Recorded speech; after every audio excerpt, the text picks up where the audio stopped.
ગઈકાલે એક audio clip viral થઈ જેમાં વિદ્યાર્થી હસમુખ પટેલ જે ગૌણ સેવા પસંદગી મંડળના સચિવ છે એમની સાથે વાત કરતા દેખાયા। બધાનું એવું કહેવું હતું કે વિસંગતતા ખૂબ જ છે। જે ફોરેસ્ટ ગાર્ડની પરીક્ષા લેવાઈ એમાં પહેલી વાર પરીક્ષા ઓનલાઈન પદ્ધતિમાં લેવામાં આવી હતી અને એમાં જે સવાલ જવાબ હતા અને જે આન્સર કી હતી એમાં ખૂબ વિસંગતતા હતી। હસમુખ પટેલનો પક્ષ જાણવો છે કારણ કે વિદ્યાર્થીઓનો પક્ષ તો અમે પૂછી લીધો છે। સૌથી પહેલાં તો હસમુખભાઈ, આટલી બધી વિસંગતતાનું કારણ શું? મેડમ, એ આપની વાત સાચી છે કે કાલની એક ઓડિયો ક્લિપ વાયરલ થઈ છે। ઉમેદવારોનો આક્રોશ વ્યાજબી જણાય છે મને। ઉમેદવારોની જાહેરાત જે છે આ ભરતી પ્રક્રિયા એ ઓક્ટોબર 2022થી શરૂ થયેલી છે, પરંતુ એની હકીકત જોઈએ તો હું આપને આખા પરીક્ષા પદ્ધતિની આખા જે ભરતી કાર્યક્રમ બતાવું તો કેવી રીતે થયો છે કે વન વિભાગના ફોરેસ્ટ ગાર્ડની 823 જગ્યાઓ ભરવા માટે વન વિભાગે ઓક્ટોબર 2022માં એક જાહેરાત પ્રસિદ્ધ કરી હતી અને 4,18,000 ઉમેદવારોએ ઓનલાઈન અરજીઓ કરી હતી। આ ભરતી પ્રક્રિયામાં ઉમેદવારોની પસંદગી માટે 200 માર્કનું MCQ પ્રકારનું એક પેપર હોય છે અને ત્યારબાદ એની ફિઝિકલ ટેસ્ટ લેવામાં આવે છે। આ MCQ પ્રકારનું જે 200 માર્કનું પેપર છે એ ગુજરાત ગૌણ સેવા પસંદગી મંડળ દ્વારા CBRT પદ્ધતિથી લેવાનું આયોજન થયું હતું અને ફેબ્રુઆરી 2024માં આ પરીક્ષાનું આયોજન થયું। દરરોજની 3 શિફ્ટ પ્રમાણે 16 દિવસમાં 48 શિફ્ટમાં આપણે આ પરીક્ષા પૂર્ણ કરી છે। આ CBRT પરીક્ષા પદ્ધતિ દરમિયાન કોઈ પણ ગેરરીતિનો બનાવ બનેલ નથી। ખૂબ જ સારી રીતે પરીક્ષા કન્ડક્ટ થઈ હતી। આ પરીક્ષામાં 2,68,000 ઉમેદવારોએ આ પરીક્ષા આપી હતી। આ પરીક્ષાની રિસ્પોન્સ શીટ અને PAK જેને પ્રોવિઝનલ આન્સર કી કહેવામાં આવે છે એ તારીખ 7/3/2024ના રોજ પ્રસિદ્ધ કરવામાં આવી અને 7/3/24થી 25/3/2024 સુધી એને ઓનલાઈન રાખવામાં આવી હતી અને પ્રશ્નોના જવાબ સામે કોઈ ઉમેદવારને વાંધા હોય તો એ ઓનલાઈન વાંધાઓ મંગાવવામાં આવ્યા હતા। કુલ 40,000 જેટલા ઉમેદવારોએ આ વાંધા રજૂ કર્યા, જેના જુદા જુદા 2600 પ્રશ્નો 2,600 પ્રશ્નો સામે ઉમેદવારોએ વાંધા રજૂ કરેલ હતા, જેનું સ્ક્રુટિની કરીને તારીખ 6/5/2024ના રોજ ફરી એક વખત આની FAK મૂકવામાં આવી। ફાઇનલ આન્સર કી કહેવામાં આવે છે। આ ફાઇનલ આન્સર કી પ્રસિદ્ધ કરી ત્યારબાદ પણ કેટલાક ઉમેદવારોએ ને એવું કહેવું હતું કે અમે જે વાંધા રજૂ કર્યા છે તે વાંધાઓ ઉપર સમાધાન થયું નથી, પ્રશ્નોના જવાબ બદલવામાં આવ્યા નથી અથવા તો જે પ્રશ્નો એમને કેન્સલ કરવા માટેનું સૂચવ્યું હતું જે રદ થવા પાત્ર હતા એ રદ નથી થયા અને જે નહોતા એ થઈ ગયા છે એવું નથી। FAKની સામે ફાઇનલ આન્સર કી બનાવ્યા પછી ઉમેદવારોની રજૂઆત એવી હતી કે આ જે ફાઇનલ આન્સર કી બની છે એમાં ક્યાંક ને ક્યાંક ઊણો ભરાઈ ગઈ છે। એમણે જે રજૂ કરેલા છે વાંધા એ અમુક જગ્યાએ કન્સિડર કર્યા નથી। સંપૂર્ણપણે જેટલી બી વાંધા હતા એને તમામ નકારી કાઢ્યા છે એવું નથી। પ્રોવિઝનલ આન્સર કી બાદ ફાઇનલ આન્સર કી દરમિયાન પહેલી વખત જે બનાવી એમાં કેટલાક પ્રશ્નોના વાંધા હતા એ કન્સિડર કરવામાં આવ્યા અને સુધારવામાં આવ્યા, પરંતુ ઉમેદવારોની રજૂઆત એવી હતી કે અમે જેટલા બી વાંધા રજૂ કર્યા છે એનું સંપૂર્ણપણે સમાધાન થયું નથી। ઉમેદવારોના હિતમાં મંડળે એવો નિર્ણય કર્યો કે ફરી એક વખત આને FAK પ્રસિદ્ધ કરવામાં આવે અને FAK સામે કોઈ ઉમેદવારને વાંધા હોય તો તારીખ 13/5/2024થી 16/5/2024 સુધીમાં પોતાના ઓનલાઈન વાંધા રજૂ કરે। આ પ્રક્રિયા કર્યા પછી તારીખ 7મી જૂને રિવાઇઝ ફાઇનલ આન્સર કી મંડળની વેબસાઇટ પર પ્રસિદ્ધ કરવામાં આવી। આ રિવાઇઝ ફાઇનલ આન્સર કી સામે પણ ઘણા બધા ઉમેદવારોએ વાંધા રજૂ કર્યા અને લગભગ 800 પ્રશ્નો સામે પુનઃ ફરી એક વખત એમાં વાંધા રજૂ થયેલા છે। ઉમેદવારોએ આધાર પુરાવા સાથે રજૂઆત કરેલ છે કે આ રિવાઇઝ ફાઇનલ આન્સર કીમાં કેટલાક વેલિડ ઓબ્જેક્શન એમને રજૂ કર્યા હતા તે કન્સિડર કરવામાં આવ્યા નથી। ઉમેદવારોની રજૂઆતમાં અમને સચ્ચાઈ પણ દેખાય છે। ઉમેદવારે રજૂ કરેલા વાંધા, કેટલાક વાંધા કે જેમને પુરાવા આપ્યા છે એ ખરેખર કન્સિડર કરવામાં ચૂક થઈ છે એવું અમે સ્વીકારીએ છીએ। અને કેમ ચૂક થઈ છે, શું કારણો છે સર?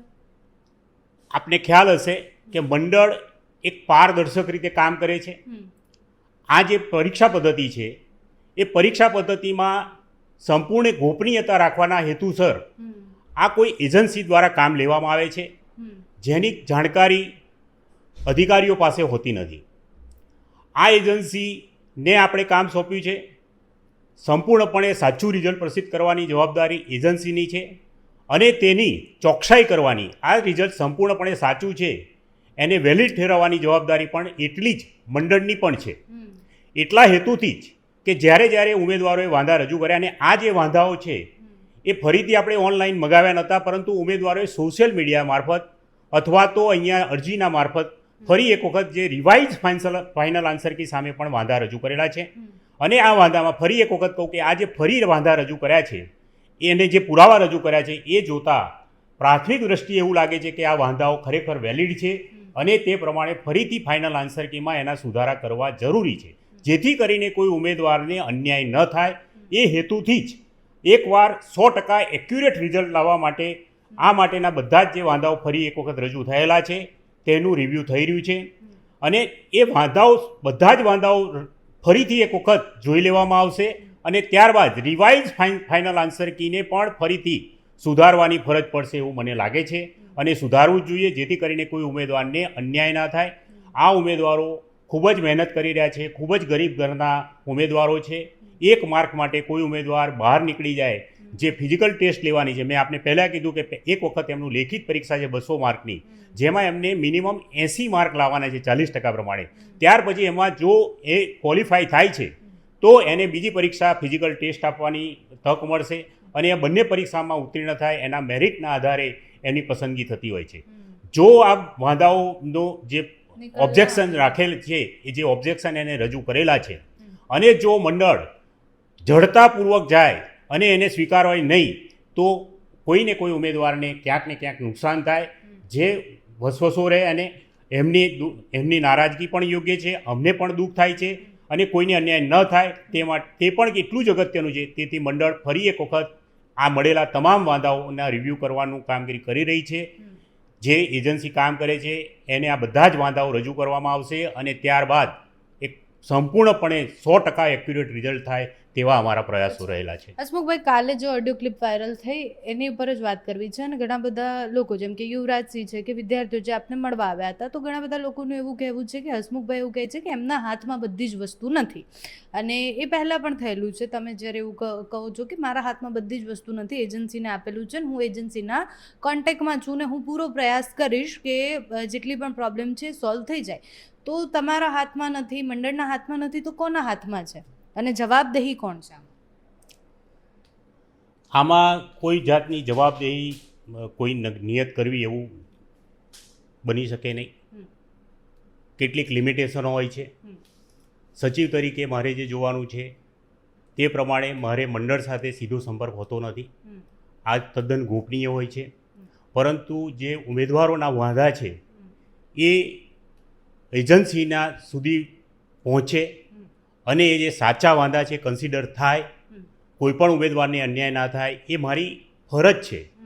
મારી આ નોકરીની એક ફરજ છે, પાયાની ફરજ છે અને હું નિભાવવાની કોશિશ કરું છું. મારા હાથમાં સંપૂર્ણ સત્તાઓ હોતી નથી, કોઈ પણ સચિવના હાથમાં સંપૂર્ણ સત્તા ન હોય, પરંતુ જ્યાં મારી ફરજ છે, જ્યાં ચેરમેન સાહેબની આદેશો છે, ચેરમેન સાહેબના માર્ગદર્શન હેઠળ આ 100% એક્યુરેટ રિઝલ્ટ કરવાના પ્રયાસો અમે કરી રહ્યા છીએ અને 100% રિઝલ્ટ પ્રસિદ્ધ કરવામાં આવશે. રહી વાત એજન્સીની, તો એજન્સી જ્યાં સુધી 100% એક્યુરેટ રિઝલ્ટ ન આપે ત્યાં સુધી એનું પેમેન્ટ પણ અટકાવવામાં આવ્યું છે. એવું જરૂર લાગશે તો તેની સામે પગલાં પણ લેવામાં આવશે. આગળની પરીક્ષાઓમાં અત્યારે વહેલું પડશે. હજુ એને આપણે એક તક આપી રહ્યા છીએ. એને આપણને સ્પષ્ટપણે ના નથી પાડી. હજુ આપણે એને એક તક આપી રહ્યા છીએ.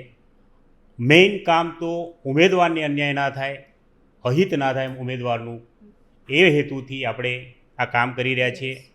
એજન્સી સામે પગલાં લેવા કે એજન્સી સામે કાર્યવાહી કરવી એના કરતાં મારા માટે ઉમેદવારને ન્યાય મળે, જે સાચો ઉમેદવાર છે એ સરકારમાં જોડાય, એ શુભ હેતુ છે અમારો અને એ પ્રમાણે જ કામ કરી રહ્યા છીએ.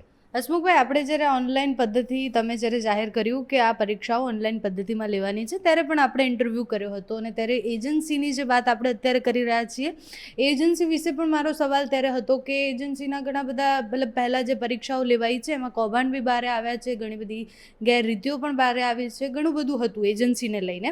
તો એના પછી પણ એજન્સીને જ કોન્ટ્રાક્ટ આપવામાં આવ્યો. તમે જે વાત કરો છો એ જ્યારે આપની વાત સાચી છે કે આપણે શરૂઆતમાં એક આપણી સાથે વાર્તાલાપ થયેલો છે. જે અગાઉ જે ગેરરીતિઓ થઈ હતી એ એજન્સી નથી, આ બીજી એજન્સી છે. આ જે એજન્સી છે એ નેશનલ લેવલની એજન્સી છે. ઘણી બધી TCS નથી આ. હું નામ નહીં આપી શકું, પરંતુ જે એજન્સી છે એ ખૂબ જ પ્રસિદ્ધ એજન્સી છે, ખૂબ અનુભવી એજન્સી છે. આ જે પરીક્ષા પદ્ધતિમાં કોઈ ગેરરીતિ નથી થઈ, કોઈ જગ્યાએ ગેરરીતિ થઈ નથી, કોઈ જગ્યાએ એવો બનાવ બનેલો નથી, કોઈ કૌભાંડ થયેલું નથી. માત્ર ને માત્ર આન્સર કી બનાવવામાં ગફલત થઈ છે એ હું સ્વીકાર કરું છું. એજન્સીની ગફલત થઈ છે, એ સુધારવાની કોશિશ ચાલુ છે. આન્સર કી સુધરી જાય અને ઉમેદવારોના વેલિડ ઓબ્જેક્શન જો કન્સિડર કરવામાં આવે તો કોઈપણ ઉમેદવારને અન્યાય નહીં થાય. પરીક્ષા ખૂબ સારી રીતે લેવાઈ છે. માત્ર જે કંઈ બન્યું છે એ પરિણામ પ્રસિદ્ધ કરવામાં આ વિલંબ થઈ રહ્યો છે અને એનું પણ કારણ એ છે કે જ્યાં સુધી ઉમેદવારને વેલિડ ઓબ્જેક્શનની વાત છે ત્યાં સુધી જો એ કન્સિડર ન થાય તો તેને અન્યાય થાય એવું છે, માટે આ વિલંબ થયો છે. હસમુખભાઈ, છેલ્લો સવાલ છે કે ઉમેદવારોની માંગણી તો એવી પણ છે કે ફરીથી લેખિતમાં જ પરીક્ષા લેવામાં આવે, તો એ વિષય પર સંસ્થા કેવી વિચાર છે?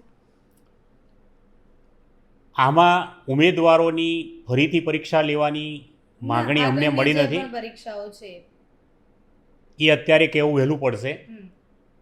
આગળ જોઈએ શું થશે. એ પછી આ ફોરેસ્ટ ગાર્ડની એક્ઝામ લીધા પછી અમે CCEની પણ પરીક્ષા લીધી છે. એ પણ ઓનલાઈન પરીક્ષા પદ્ધતિથી લીધી છે. એ પણ CBRT પદ્ધતિથી લીધી હતી.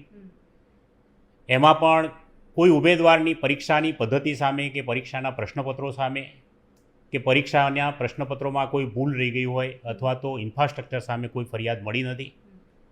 એની પણ પ્રોવિઝનલ આન્સર કી મૂકી દેવામાં આવી છે અને એ પણ પ્રોવિઝનલ આન્સર કીમાં એટલા બધા ઓબ્જેક્શન આવ્યા નથી. ફોરેસ્ટ ગાર્ડની એક્ઝામમાં આન્સર કી બનાવવામાં ઉણપ રહી છે એ હું સ્વીકાર કરું છું. ત્યાર પછીની પરીક્ષા CCEમાં સંયુક્ત સ્પર્ધાત્મક પરીક્ષા 212ની એમાં કોઈ પણ પ્રકારની ગેરરીતિ થઈ નથી. એ પ્લસ બાબત છે, એજન્સીની એ સારી બાબત છે. એમાં પણ PAK થઈ છે અને એ PAK અમે જોયેલી છે, એમાં એટલા બધા ઓબ્જેક્શન નથી. આ પહેલી જ પરીક્ષા હતી અમારા માટે CBRTની અને આ જે કંપની સાથેની જે એજન્સી સાથેની પ્રથમ પરીક્ષા હોવાથી ક્યાંક ને ક્યાંક એ સ્વીકારવું પડે, એ નકારી શકાય એમ નથી. આન્સર કી બનાવવામાં ભૂલ થઈ છે, મોટી ભૂલ થઈ છે, સુધારવાની કોશિશ થઈ છે અને જ્યાં સુધી 100% એક્યુરેટ ન થાય ત્યાં સુધી મંડળ રિઝલ્ટ પ્રસિદ્ધ નહીં કરી શકે. વિલંબ થઈ રહ્યો છે. ઉમેદવારોને હું ક્ષમા પ્રાર્થું. આપનો સમય બગડે છે, આપના પૈસા બગડે છે, પરંતુ જે ઉમેદવારો પાસ થઈ જાય છે એમને વાંધો નથી, પણ જે કોઈ ઉમેદવાર 2-3 માર્ક કે ફિઝિકલ ટેસ્ટ ના આપી શકે અને એને જે મંડળ પ્રત્યે નફરત થાય અથવા તો સિસ્ટમ સામે આક્રોશ થાય, એનો જે વિશ્વાસ ઉઠી જાય, એવું કરી ન શકાય. ભલે વિલંબ થાય પરંતુ દરેકને ન્યાય મળે, દરેકને તક મળે એવી અમારી કોશિશ રહેશે. Thank you so much. Thank you Hasmukhbhai. Thank you very much.